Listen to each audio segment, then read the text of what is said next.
you think that a good sales closer, a good closer, could genuinely be taken over by AI anytime soon? I think yes. Really? I think yes. Look, there's already AI, conversational AI for sales. Like there is, you can go to air.ai. I have no problem dropping the name. PhoneSales.com. Hey, James. I'm not interested, man. Yeah, no worries.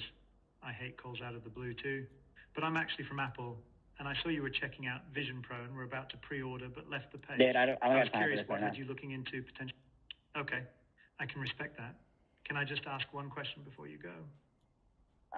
Fine, shoot. What's up?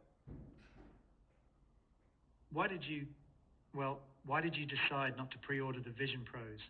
I saw you changed your mind last minute. Because they are crazy expensive. I'm gonna get the MetaQuest instead. I get it. But you saw what happened to Threads, right? Do you think the MetaQuest will end up being a better product than the Vision Pros? Or is it just the price? I mean, it's mainly about price. I'm sure the Vision Pros are gonna be better, but I'm not spending $3,000 on a pair of goggles, my man. I feel that for sure. Definitely want you to make the best decision for you. But can I offer a different perspective? We've tried testing it ourselves, and it's literally like it's literally a conversational. It can call your leads, and it can literally talk to them. You give it a script that you want it to follow, and dude, it's scary. It's absolutely scary.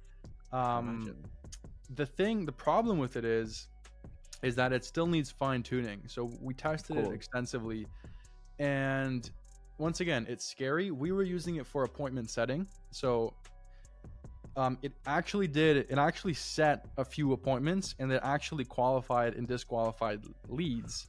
Wow. Yeah. So imagine imagine eliminating your entire appointment setting workforce, because at least for us, we have kind of appointment setters and we have high ticket closers.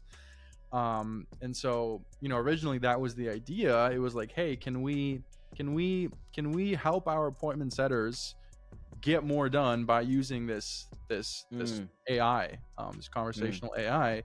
And the answer was, once again, almost. Right. It was very close, but there was it still needs to be, like, sometimes it would just randomly go off script, for example. Really? Yeah. And at the end of the calls, for example, it would not hang up the phone unless the other person hung up the phone.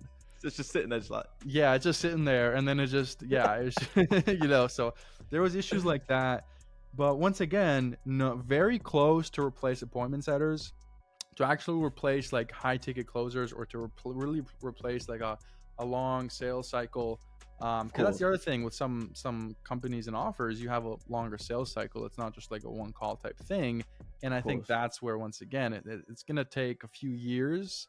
I would say in the next 5 years, I would say by year 5, I wouldn't be surprised if there is like a very solid AI to literally replace salespeople. Yeah. So do you think that's going to affect remote closing specifically? Because obviously in-person closing, you just can't replace it with an AI. It's just not possible. But specifically with remote closing, with the boom that remote closing has had, will AI replace remote closers? Like, that'll be the thing that it could do, would you say?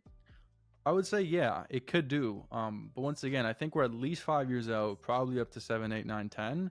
And even then, like, at the end of the day, there's going to be certain laws and certain disclaimers. So you're probably going to have to say, hey, just a disclaimer, you're speaking with an AI. This is not a real human.